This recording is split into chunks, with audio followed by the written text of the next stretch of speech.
আশাসন উপজেলার সর্বস্তরের মানুষের ভালোবাসা নিয়ে আমি এগোচ্ছি এবং আমার যারা প্রতিপক্ষ আছেন তারা আমার উপলব্ধির উপরে কিছু কিছু জায়গায় হুমকি ধামকি এবং পরিস্থিতিপূর্ণ কিছু পোস্টার নিয়ে বেড়াচ্ছে, এলাকায় মানুষের বিভ্রান্তি সৃষ্টি করছে এবং উত্তেজনা সৃষ্টি করছে।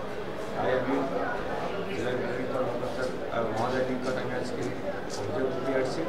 এর পাশাপাশি এই যে ঝুঁকিপূর্ণ কিছু কেন্দ্র আছে, এই ঝুঁকিপূর্ণ কেন্দ্রগুলো পুলিশ মন্ত্রণালয় সহ আইন শৃঙ্খলা বাহিনী নিয়োজিত করলে আমি মনে হয় নির্বাচনের পরিবেশ সুষ্ঠু সম্ভব থাকবে।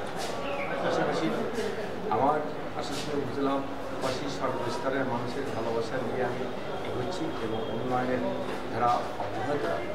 আমাদের মাননীয় সংসদ সদস্য যে উন্নয়ন করে গেছে তার এই ধারাকে আরও অগ্রগতি বাড়ানোর জন্য আমি নির্বাচিত হতে বলে কাজ করে যাব এবং যারা বিগত দিনে ছিলেন তারা উন্নয়নমূলক কোনো কাজ করেন এবং মানুষের পাশে যান, এই কারণে মানুষ আমাকে ভোট দেবে। আমি কাজে বিশ্বাসী এবং কাজ করতে ভালোবাসি। তাই আমি আশাসনী উপজেলার সর্বস্তরের মানুষকে কাজ করতে চাই। আমার আশাসনী এলাকায় সুপ্রিয় পানির সমস্যা আছে, আশাসনী এলাকায় আমাদের নির্বাচনের সমস্যা আছে এবং আর সর্বশেষ আশাসনী উপজেলার প্রাণের দাবি আমাদের আশাসনী উপজেলার দুই ভাগে বিভক্ত, একটি হচ্ছে উত্তর, একটা পশ্চিম, একটা পূর্ব দক্ষিণ।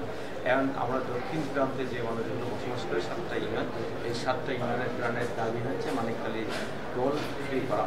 আমি নির্বাচিত হতে পারি এই মানিকখালী টোলকে আমি অবগত করবো, এই প্রতিশ্রুতি দিয়েছি এবং আশাসনী উপজেলার সর্বস্তরের মানুষের যোগাযোগ ব্যবস্থার উন্নয়ন এবং সুখের পানি ব্যবস্থা করবো। এই আশা এবং প্রত্যাশা রাখি। আপনার সঙ্গে আমার জন্য দোয়া করবেন, আশীর্বাদ করবেন এবং আমি মনে করি আশাসনী উপজেলা মানুষ এবার জেগে উঠেছে। এবার পরিবর্তন চাই, সেই পরিবর্তনের আমি সকল মানুষের পাশে আছি।